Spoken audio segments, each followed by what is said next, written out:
Assalamualaikum warahmatullahi wabarakatuh. Perkenalkan, saya Putri Yandini Mutmainah dengan NIM 2300029. Saya dari kelas 5A02 dari Prodi Sistem Informasi. Pada video kali ini saya akan mempresentasikan hasil pengolahan dataset diabetes menggunakan model klasifikasi dengan algoritma decision tree.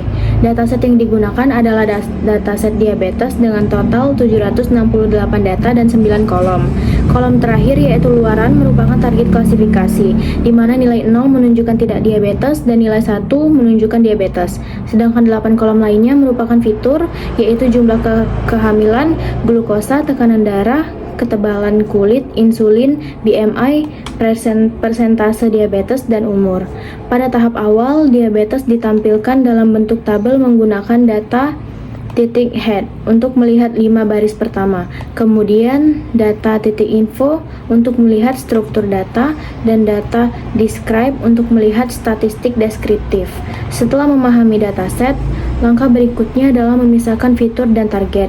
Variabel X berisi seluruh atribut kecuali kolom luaran, sedangkan variabel Y berisi kolom luaran sebagai target klasifikasi. Dataset kemudian dibagi menjadi 2 data latih dan data uji menggunakan metode train, test, split dengan perbandingan 80% data latih dan 20% data uji. Parameter random state sama dengan 42 digunakan agar hasil pembagian data konsisten. Model klasifikasi yang digunakan adalah decision tree classifier dengan kriteria pemilihan split menggunakan Gini impurity dan kedalaman maksimum pohon sebesar 5. Model ini kemudian dilatih menggunakan data latih. Setelah model dilatih, dilakukan proses prediksi terhadap data uji untuk memperoleh hasil klasifikasi yang disimpan dalam variabel ypath. Hasil evaluasi pertama ditampilkan menggunakan confusion matrix. Nilai confusion matrix 87 true negatif sama dengan data tidak diabetes yang diprediksi benar, 12 false positif data tidak diabetes tapi diprediksi diabetes, 20 false negatif data diabetes tapi diprediksi tidak diabetes, 35 true positif data diabetes yang diprediksi benar.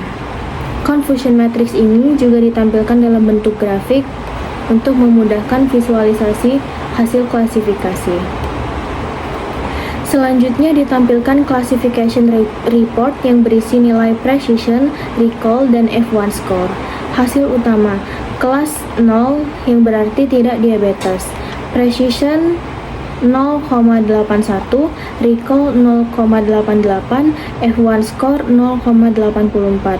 Kelas 1 yang berarti diabetes, precision 0,74, recall 0,64, F1 score 0,69. Hasil ini menunjukkan bahwa model lebih baik dalam mengklasifikasi pasien tidak diabetes dibandingkan pasien diabetes. Akurasi model yang diperoleh adalah sebesar 0,7922 atau 79,22%, yang berarti sekitar 79% data uji berhasil diklasifikasi dengan benar oleh model decision tree. Berdasarkan hasil pengujian, dapat disimpulkan bahwa algoritma decision tree mampu melakukan klasifikasi diabetes dengan cukup baik. Model menghasilkan akurasi sebesar 79,22% dengan evaluasi menghasilkan confusion matrix dan classification report.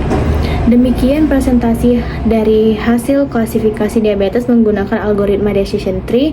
Saya akhiri, wabillahi taufik wal hidayah. Wassalamualaikum warahmatullahi wabarakatuh.